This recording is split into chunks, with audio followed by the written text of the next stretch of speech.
नमस्कार स्टूडेंट्स।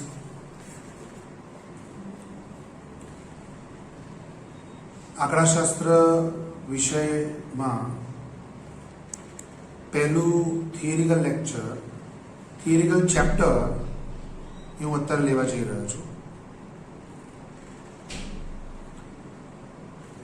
आज चैप्टर है एमां केटलाक बेसिक कन्सेप्ट बेसिक शब्दों एनी माहिती तमने मळशे અને જે એમકોમ સુધી માસ્ટર્સ સુધી તમે આંકડાશાસ્ત્ર જે ભણશો એ ત્યાં સુધીના આંકડાશાસ્ત્રમાં તમને મદદરૂપ થશે। તો પ્રકરણનું નામ કલેક્શન ઓફ ડેટા છે, માહિતીનું એકત્રીકરણ એવું પ્રકરણનું નામ છે। પહેલો મુદ્દો એની અંદરનો આંકડાશાસ્ત્રનો ઉદ્ભવ અને વિકાસ, origin and growth of statistic. મિત્રો, આ આંકડાશાસ્ત્ર છે એ આંકડાશાસ્ત્ર ઉદ્ભવ કેવી રીતે થયો, એની શરૂઆત કેવી રીતે થઈ, ગણિતના ત્રણ ભાગ પાડીએ આપણે તો ગણિતના એ ત્રણ ભાગમાં ભૂમિતિ, बीजगणित અને ત્રીજો ભાગ છે આંકડાશાસ્ત્ર। અને આપણા કોમર્સમાં ખૂબ જ હોશિયાર વિદ્યાર્થીઓ એને આંકડાશાસ્ત્ર ખૂબ પસંદ હોય છે, નોર્મલ સ્ટુડન્ટને બી પસંદ જ હોય। આંકડાશાસ્ત્ર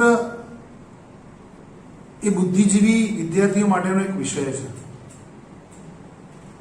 એનું મહત્વ એ તમે જેમ જેમ એનો અભ્યાસ કરશો ત્યારે ખબર પડશે।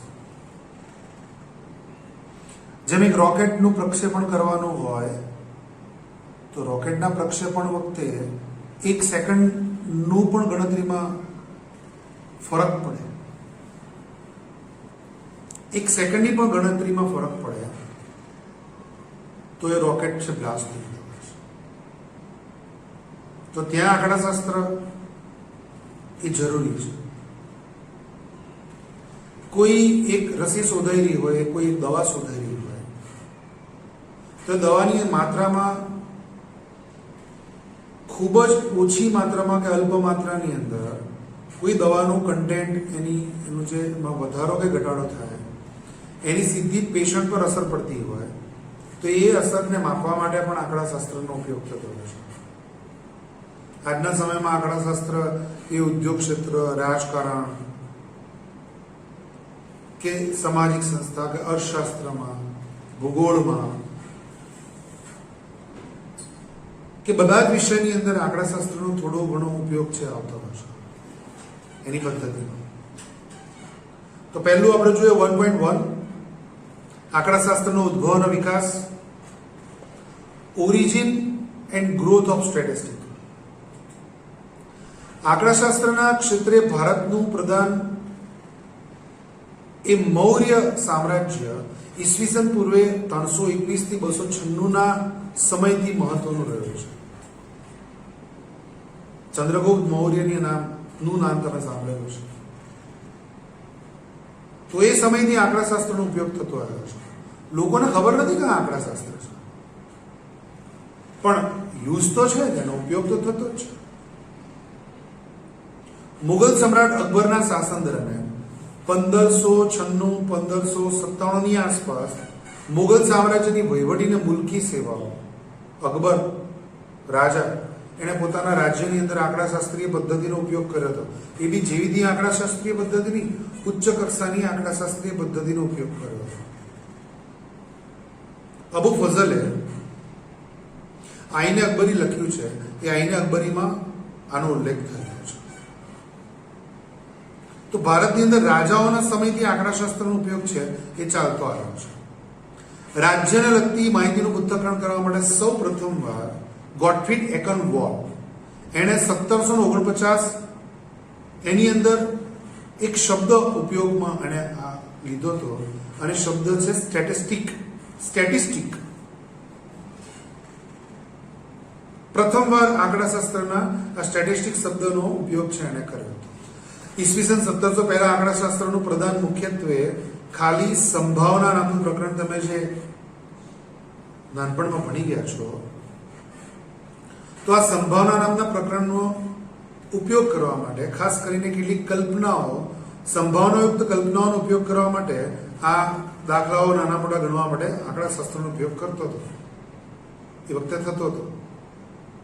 18મી સદી સુધી આંકડાશાસ્ત્રનો ઉપયોગ રાજ્યને લગતી માહિતીનો પદ્ધતિસર ઉપયોગ કરવા, એકત્રિત કરવા માટે આનો આંકડાશાસ્ત્રનો ઉપયોગ થયો.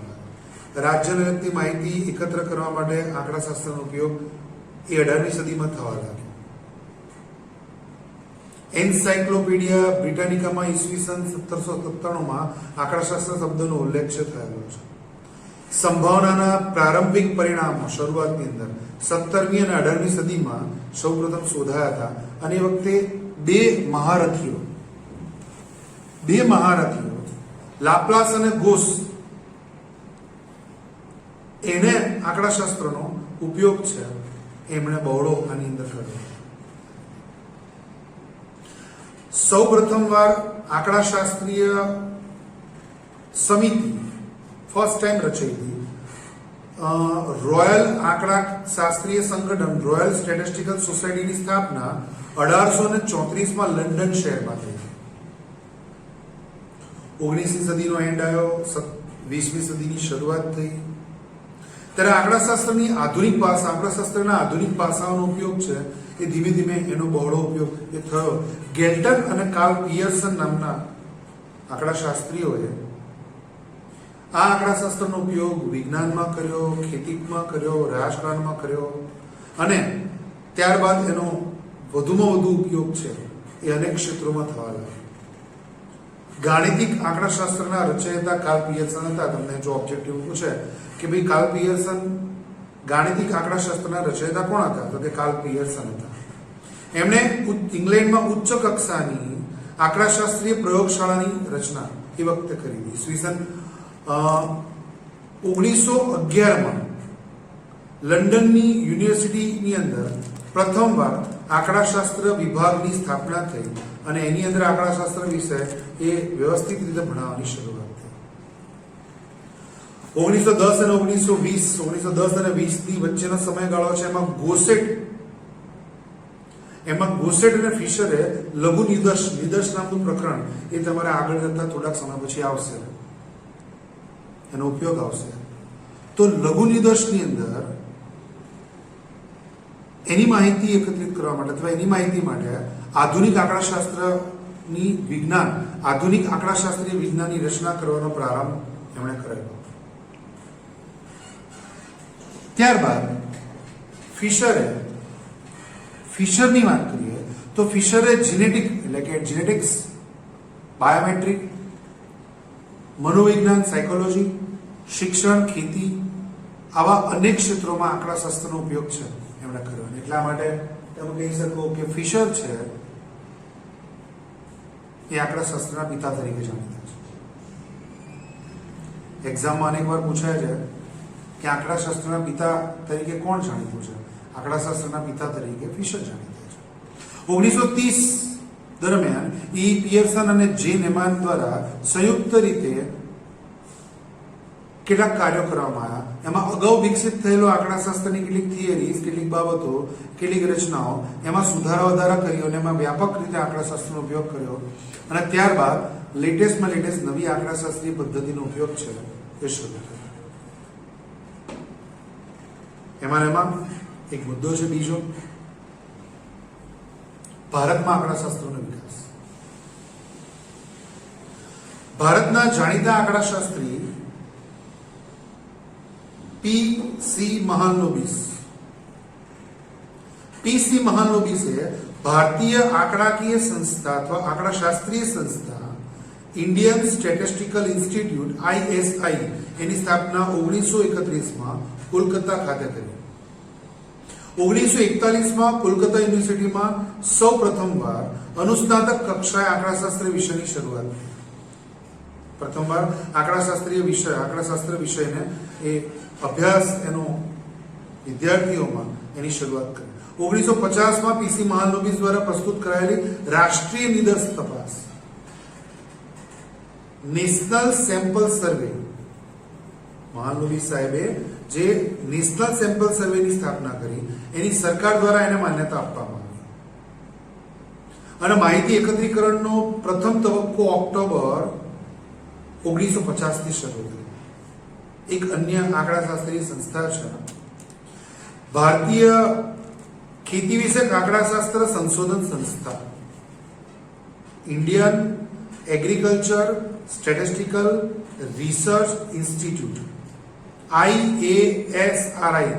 એનું પણ ભારતના આંકડાશાસ્ત્રના વિકાસમાં ખૂબ યોગદાન છે. ત્યારબાદ આંકડાશાસ્ત્રનો અર્થ, વિષય પ્રદાન, આંકડાશાસ્ત્ર એના ક્ષેત્રની અંદર ઊંડાણપૂર્વકનો અભ્યાસ. W.F. વિલ્કોક્સે શરૂઆત કરી. આંકડાશાસ્ત્રનો અર્થ, એનું કાર્યક્ષેત્ર, એની મર્યાદા, એના પર આધારિત આંકડાશાસ્ત્રની 100 જેટલી વ્યાખ્યા એમણે રજૂ કરી.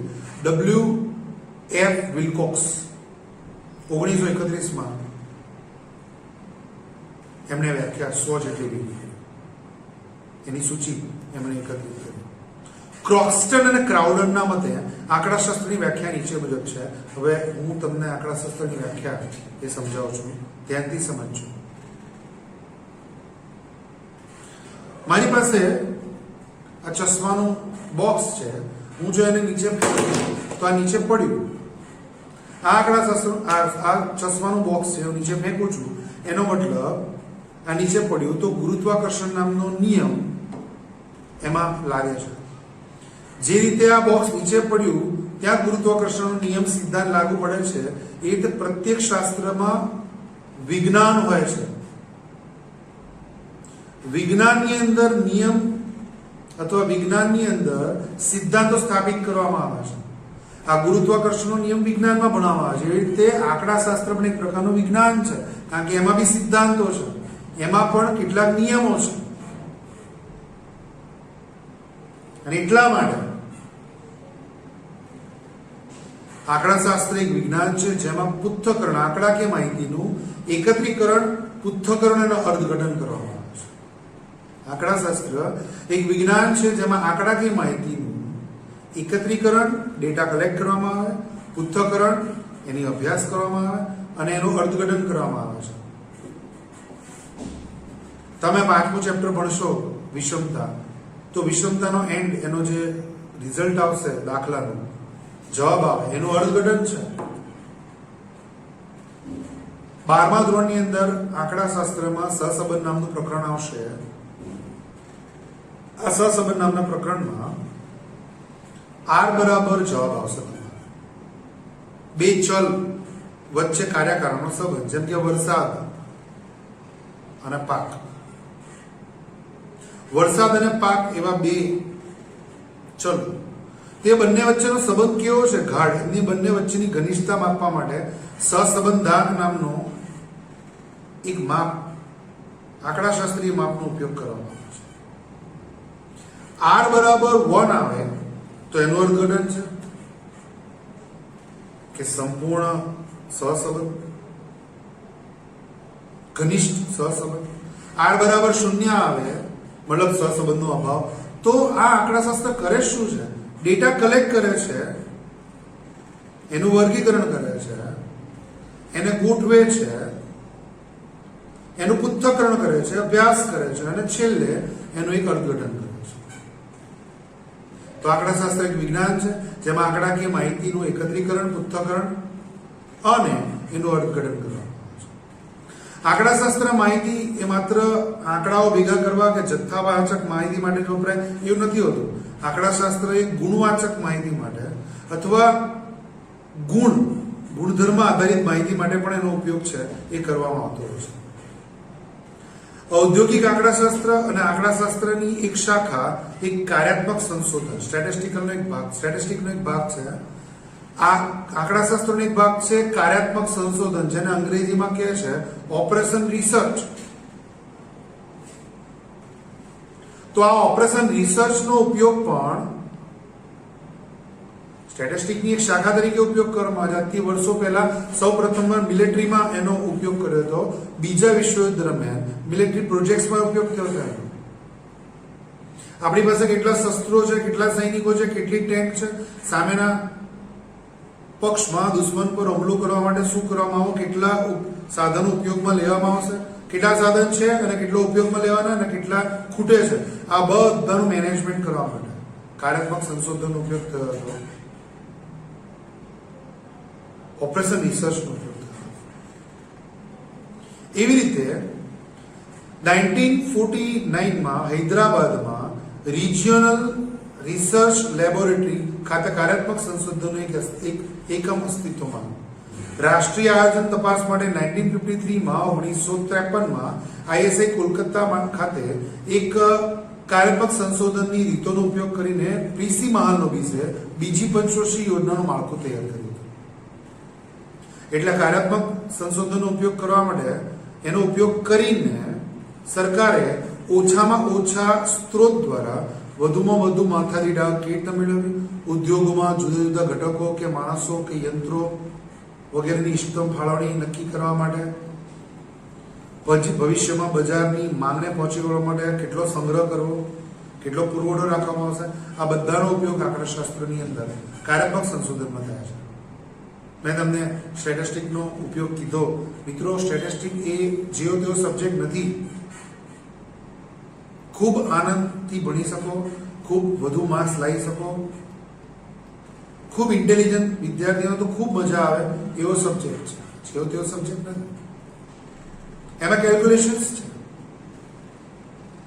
એ બી પરફેક્શન વાળું કેલ્ક્યુલેશન કરો તો સાચા જવાબ આવે.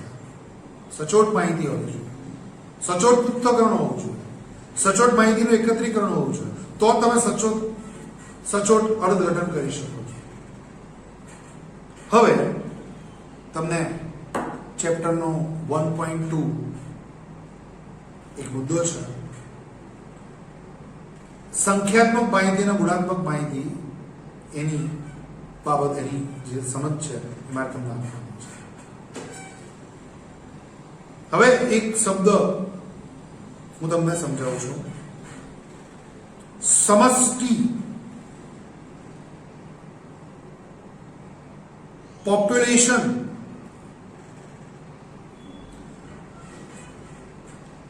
આંકડાશાસ્ત્રના અભ્યાસ હેઠળ આવતા એકમોનો સમૂહ એને સમષ્ટિ કહેવાય. આંકડાશાસ્ત્રમાં અભ્યાસ હેઠળના એકમો જે છે એ એકમોનો સમૂહ એને પોપ્યુલેશન કહેવાય, એને સમષ્ટિ કહેવાય. એક ઉદાહરણ તમને સમજો કે તમારી શાળામાં 800 વિદ્યાર્થીઓ છે, તો એ 800 વિદ્યાર્થીનું વજન એ માપીને એનો ડેટા કલેક્ટ કરવામાં આવે, એની માહિતી એકત્રિત કરવામાં આવે. તો આ વિદ્યાર્થીઓનો સમૂહ જે છે, જેનું વજન તમારે માપવાનું છે, આ વિદ્યાર્થીઓનો સમૂહ એને સમષ્ટિ તરીકે ઓળખવામાં આવે છે. સમષ્ટિના એકમોની કુલ સંખ્યા, જે મેં તમને 800 કીધી, સમષ્ટિના એકમોની કુલ સંખ્યાને સમષ્ટિનું કદ કહે છે. અને આંકડાશાસ્ત્રની અંદર હંમેશા તેને કેપિટલ N દ્વારા સમજાવવામાં આવે છે. કેપિટલ N, અંગ્રેજીનો N શબ્દ કેપિટલ N, એના દ્વારા સમજાવવામાં આવે છે. સમષ્ટિના કદને કેપિટલ N દ્વારા દર્શાવવામાં આવે છે. જ્યારે પણ તમે દાખલા ગણો, પાછળના ચેપ્ટર્સમાં આવશે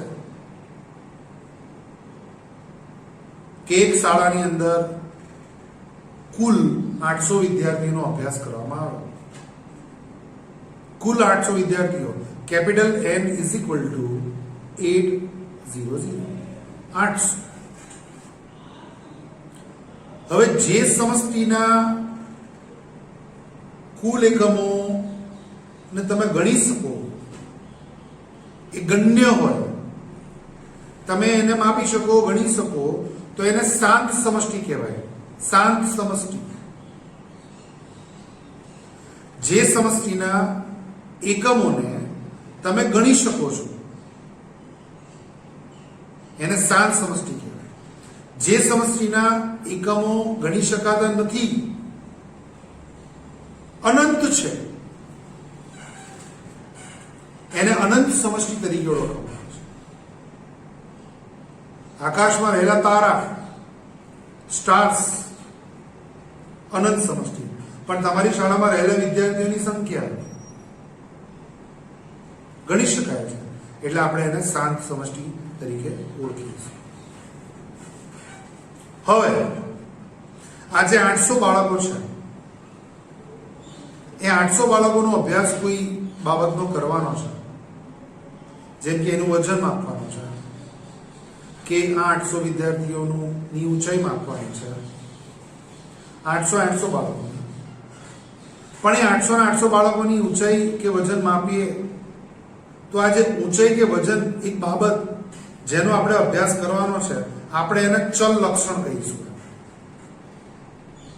એને આપણે ચલ લક્ષણ કહીશું. એક લક્ષણ, એક બાબત જેનો અભ્યાસ તમારે સમષ્ટિની અંદર પ્રત્યેક એકમમાંથી કરવાનો છે. પ્રત્યેક એકમ દીઠ આ લક્ષણ બદલાતું રહે. પ્રત્યેક બાળકનું વજન અલગ અલગ હોય, પ્રત્યેક વિદ્યાર્થીની ઊંચાઈ અલગ અલગ હોય. તો આ ઊંચાઈ કે વજન એ અલગ અલગ હોવાથી જે બાબતનો અભ્યાસ કરવાનો છે, આપણે એને ચલ લક્ષણ તરીકે ઓળખીશું. હવે આ જે સમષ્ટિ છે, સમષ્ટિના કુલ એકમો છે, આ સમષ્ટિના કુલ એકમોમાંથી એક વર્ડ હું વાપરું છું, યાદચ્છિક રીતે કોઈ ચોક્કસ પદ્ધતિથી, યાદચ્છિક રીતે કોઈ ચોક્કસ પદ્ધતિથી અમુક એકમને પસંદ કરવામાં આવે, અમુક એકમને સિલેક્ટ કરવામાં આવે, તો એને આપણી ભાષામાં આંકડાશાસ્ત્રની અંદર નિદર્શ તરીકે ઓળખવામાં આવે. સમષ્ટિમાંથી કોઈ ચોક્કસ પદ્ધતિ વડે પસંદ કરેલા એકમોના સમૂહને નિદર્શ કહે છે. સમષ્ટિમાંથી ચોક્કસ પદ્ધતિથી પસંદ કરેલા કેટલાક એકમોનો સમૂહ, એને આપણે નિદર્શ કહીશું. હવે આ જે નિદર્શ છે, એ નિદર્શનું એક કદ હોય, એક સંખ્યા હોય. જેમ કે 800 વિદ્યાર્થીમાંથી મારે 80 વિદ્યાર્થી પસંદ કરવા છે. 800 વિદ્યાર્થીમાંથી મારે 80 વિદ્યાર્થી પસંદ કરવા છે. તો આ 80 વિદ્યાર્થીને કહેવાય નિદર્શનું કદ. અને જ્યારે આંકડાશાસ્ત્રમાં નિદર્શનું કદ શબ્દનો ઉપયોગ કરવામાં આવે ત્યારે યાદ રાખજો, એના માટે સ્મોલ n, ABCD નો સ્મોલ n, તમારી રીતે જો સ્મોલ n શબ્દનો ઉપયોગ કરવાનો. Capital N is equal to 800 સમષ્ટિ. સ્મોલ n એ 800 માંથી પસંદ કરેલા 80 વિદ્યાર્થીઓ, small n is equal to 80. તો નિદર્શ એટલે મેં તમને સમજાવ્યું. હવે સમષ્ટિ છે અથવા નિદર્શ છે, એના બધા જ એકમોનો તમે અભ્યાસ કરો છો. તો સમષ્ટિ કે નિદર્શના બધા જ એકમોનો તમે અભ્યાસ કરો તો એ બધા જ એકમોમાં અભ્યાસમાંથી કેટલાક એકત્રિત પરિણામ મળે છે. કેટલાક પરિણામ આપણને મળે છે. અને આ જે પરિણામનો સમૂહ છે એને કહે છે માહિતી, ડેટા. તમને એક્ઝામમાં પૂછે માહિતી એટલે શું? માહિતી એટલે સમષ્ટિ અથવા નિદર્શમાંથી કોઈ એક ચલ લક્ષણના અનુરૂપ તમે એકમોનો અભ્યાસ કરો છો, એની તપાસ કરો છો અને પરિણામ સ્વરૂપે જે પરિણામનો સમૂહ એકત્રિત થાય એને આપણે કહીશું માહિતી, ડેટા. હવે સમષ્ટિ અથવા નિદર્શના એકમો જુદા જુદા લક્ષણો ધરાવતા હોય. આ લક્ષણનું માપ પ્રત્યેક એકમ દીઠ બદલાતું હોય. મેં તમને હમણાં કીધું કે વિદ્યાર્થીની ઊંચાઈ પ્રત્યેક વિદ્યાર્થી બદલાય, એ લોકોનું વજન પ્રત્યેક વિદ્યાર્થી બદલાતું હોય. તો આ ઊંચાઈ કે આ જે વજન છે એ જે ચલ લક્ષણ છે એમાંથી તમે આ જે ડેટા કલેક્ટ કરો છો, તો આ જે ચલ લક્ષણ છે એ ચલ લક્ષણ, આ તો હમણાં તમે ઉદાહરણ આપ્યું, પણ આ ચલ લક્ષણ બે પ્રકારના હોય. કેટલાક ચલ લક્ષણ સંખ્યાત્મક હોય, જેમ કે પ્રત્યેક વિદ્યાર્થીના પિતાની આવક,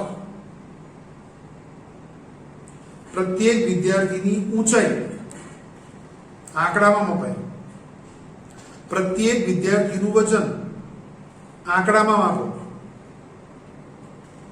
તો કેટલીક માહિતી, કેટલાક ચલ લક્ષણો એ સંખ્યાત્મક હોય છે, જ્યારે કેટલાક ચલ લક્ષણો છે એ સંખ્યામાં માપી શકાતી નથી. તો એ જે સંખ્યામાં માપી ન શકાય એ અસંખ્યાત્મક લક્ષણ છે અને એને ગુણાત્મક ચલ કહેવાય. એને ગુણાત્મક ચલ કહેવાય. અને આવા ગુણાત્મક લક્ષણને આપણે ગુણધર્મ, એટ્રીબ્યુટ કહીશું. ગુણધર્મના અવલોકનોના સમૂહને ગુણાત્મક માહિતી કહેવાય. ઇંગ્લિશમાં એને કહે છે ક્વોલિટેટિવ ડેટા. ક્વોલિટેટિવ ડેટા, ગુણાત્મક માહિતી. ગુણધર્મના અવલોકનના સમૂહને ગુણાત્મક માહિતી કહેવાય. જો આ ચલ લક્ષણ સંખ્યાત્મક હોય તો આપણે એને સંખ્યાત્મક ચલ કહીશું અને એના પરથી જે આપણને માહિતી મળે એને સંખ્યાત્મક માહિતી તરીકે ઓળખીશું. Quantitative data. હવે એના કેટલાક ઉદાહરણ આપણે લઈએ, જેમ કે કામદારની જાતિમાં સ્ત્રી અને પુરુષ, અથવા એમનો શૈક્ષણિક સ્તર, કેટલો અભ્યાસ કરેલો છે લોકોએ, તો આ બધી ગુણાત્મક માહિતી છે. કામદારની માસિક આવક, કામદારની ઉંમર, આ બધી સંખ્યાત્મક માપી શકાય છે અને એટલા માટે સંખ્યાત્મક માહિતી તરીકે આપણે ઓળખીશું. આપણે એવું કહી શકાય કે ગુણાત્મક લક્ષણો આપણે નિરીક્ષણ કરી શકીએ, માપી શકાતું નથી. સંખ્યાત્મકને આપણે માપી શકીએ છીએ. આવક રૂપિયામાં માપી શકાય, ઉંમર વર્ષમાં માપી શકાય. તો આ સંખ્યાત્મક માહિતી છે. અને ધર્મ, શાકાહારી, માંસાહારી, અથવા એમનો સ્વભાવ, એમની પ્રામાણિકતા, કામદાર કર્મચારીનો સ્વભાવ, કામદાર કર્મચારીની પ્રામાણિકતા, એમનો ધર્મ, આ બધી ગુણાત્મક માહિતી છે અને ગુણાત્મક માહિતીને માપી શકાતી નથી. તો ગુણાત્મક માહિતી અને સંખ્યાત્મક માહિતી એનો આપણે એક માહિતી આપણે એના વિશેનું જ્ઞાન આપણે મેળવ્યું. હવે 1.3 પ્રાઇમરી એન્ડ સેકન્ડરી ડેટા. પ્રાથમિક અને ગૌણ માહિતી. હવે તમને ઉદાહરણથી હું સમજાવું છું. દાખલા તરીકે તમને બધાને ખબર છે કે ભારતમાં દર વર્ષે વસ્તી ગણતરી થાય છે. તો ભારતે નેશનલ સેમ્પલ સર્વે ઓર્ગેનાઇઝેશને કરેલી વસ્તી ગણતરી છે એ વસ્તી ગણતરીની માહિતી ભેગી કરી લીધી. પહેલી વાર કરી, પ્રથમવાર કોઈ એજન્સીએ કરી, તો સાદી ભાષામાં એને આપણે પ્રાથમિક માહિતી કહીશું. અને એ માહિતી ભેગી કરીને કમ્પ્યુટરમાં એને ડેટા એન્ટ્રી કરી મૂક્યો અને યુનાઇટેડ નેશન્સ ઓર્ગેનાઇઝેશન એનો ઉપયોગ ફરીવાર કરે છે, તો આપણે એને એમ કહીશું કે ગૌણ માહિતી છે. કોઈએ માહિતી ભેગી કરેલી હોય, માહિતીનો ફરીથી ઉપયોગ કરવામાં આવે તો એને સેકન્ડરી ડેટા, ગૌણ માહિતી તરીકે. તો હું જે બોલું છું ધ્યાન રાખજો. નંબર 1 પ્રાઇમરી ડેટા વિશે તમને કહી રહ્યો છું. કોઈ એક સંશોધક દ્વારા કે કોઈ અધિકૃત સંસ્થા દ્વારા સૌ પ્રથમવાર અસલ સ્વરૂપે માહિતી એકત્રિત કરવામાં આવે, પહેલી જ વાર, તો એવી માહિતીને પ્રાથમિક માહિતી કહેવાય. કોઈ એક અધિકૃત સંસ્થા અથવા સંશોધક દ્વારા સૌ પ્રથમવાર અસલ સ્વરૂપે જો માહિતી એકઠી કરવામાં આવે તો તેને આપણે પ્રાથમિક માહિતી તરીકે ઓળખીશું. દાખલા તરીકે નેશનલ સેમ્પલ સર્વે ઓર્ગેનાઇઝેશન દ્વારા વસ્તી ગણતરી કરવામાં આવે અને એનો ડેટા કલેક્ટ કરવામાં આવે. ભારતના રજિસ્ટર ઓફિસ ન્યૂ દિલ્હી દ્વારા જન્મદર અને મૃત્યુદરની માહિતી ભેગી કરવામાં આવે, તો આ બધી પ્રાથમિક માહિતી છે. હવે ગૌણ માહિતી. કોઈ એક સંસ્થા કે સંશોધક અગાઉ કોઈ સંસ્થા કે સંશોધકે માહિતી જે એકત્રિત કરેલો છે એનો બીજી વાર ઉપયોગ કરે તો આવી માહિતી ઉપયોગ કરવાવાળી જે સંસ્થા છે, જે સંસ્થા બીજી કોઈ સંસ્થા કે સંશોધકે ઉપયોગ એકત્રિત કરેલો ડેટા માહિતી એનો ઉપયોગ કરી રહી છે તો એના માટે આ સેકન્ડરી ડેટા બનશે, એના માટે આ ગૌણ માહિતી બની જાય છે. ભારતની રજિસ્ટ્રાર ઓફિસ ન્યૂ દિલ્હી દ્વારા એકત્રિત કરાયેલો જે પણ જન્મદર કે મૃત્યુદરનો આંકડાઓ છે એ આંકડાઓને યુનાઇટેડ નેશન્સ ઓર્ગેનાઇઝેશને યુએન સ્ટેટિસ્ટિકલ એબ્સ્ટ્રેક્ટમાં આ માહિતી પ્રકાશિત કરવામાં આવી, તો એના માટે આ ગૌણ માહિતી બનશે. કોઈ સંસ્થા દ્વારા કોઈ ઔદ્યોગિક સંસ્થાની, ગુજરાતની કોઈ ઔદ્યોગિક સંસ્થાની માહિતી એકત્રિત કરવામાં આવેલી હોય અને કોઈ એવો વિદ્યાર્થી જે છે કે જે વિદ્યાર્થી આ માહિતીનો ઉપયોગ કરે છે, રિસર્ચ કરવાવાળો કોઈ પણ વિદ્યાર્થી એ ઉદ્યોગ ક્ષેત્રને લગતી માહિતી કોઈ સંસ્થાએ ભેગી કરેલી છે એનો એ ફરીથી ઉપયોગ કરે છે સંશોધન કરવા માટે, વિશ્લેષણ કરે છે, અભ્યાસ કરે છે, તો એ વિદ્યાર્થી માટે અગાઉ કોઈ સંસ્થાએ એકત્રિત કરેલી ઉદ્યોગ ક્ષેત્ર માટેની માહિતી એ જે ડેટા છે એનો ડાયરેક્ટ ઉપયોગ કરે છે તો એના માટે એ ગૌણ માહિતી એ બનતી હોય છે. એક નવો ટોપિક છે એમાં છેલ્લો ટોપિક આજનો, અને એ ટોપિક છે કે પ્રાથમિક અને ગૌણ માહિતી વચ્ચેનો તફાવત. Difference between primary and secondary data. પ્રાથમિક માહિતી અને ગૌણ માહિતી વચ્ચેનો ફરક શું છે, તફાવત શું છે? પ્રાથમિક માહિતી એ પ્રથમ વખત એકઠી કરેલી માહિતી છે, મૌલિક માહિતી છે. જ્યારે ગૌણ માહિતી છે એ ગૌણ માહિતી એ મૌલિક માહિતી નથી, પણ એકઠી કરાયેલી માહિતીનો અન્યો દ્વારા ફરીથી ઉપયોગ કરવામાં આવે છે. પ્રાથમિક માહિતી પહેલી જ વાર ભેગી કરવામાં આવે, તમને બધાને ખબર છે, એકત્ર કરવામાં આવે, પણ ગૌણ માહિતી એ અગાઉ એકઠી કરેલી માહિતીનો ફરીથી ઉપયોગ છે. નંબર 2,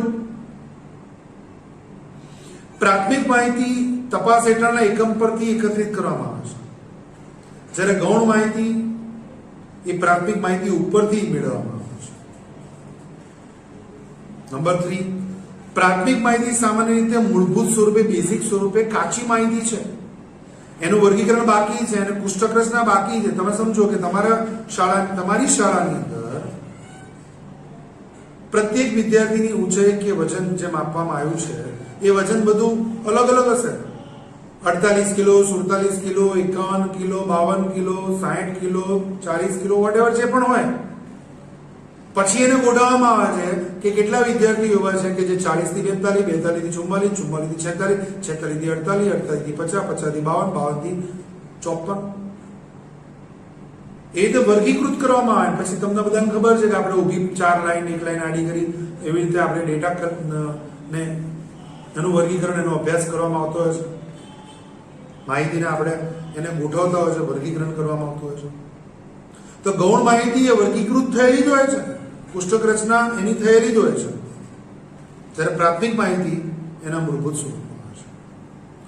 પ્રાથમિક માહિતી નંબર 4, પ્રાથમિક માહિતી એકત્રિત કરવા માટે સમય, શક્તિ, ખર્ચ એ લાગતા હોય છે.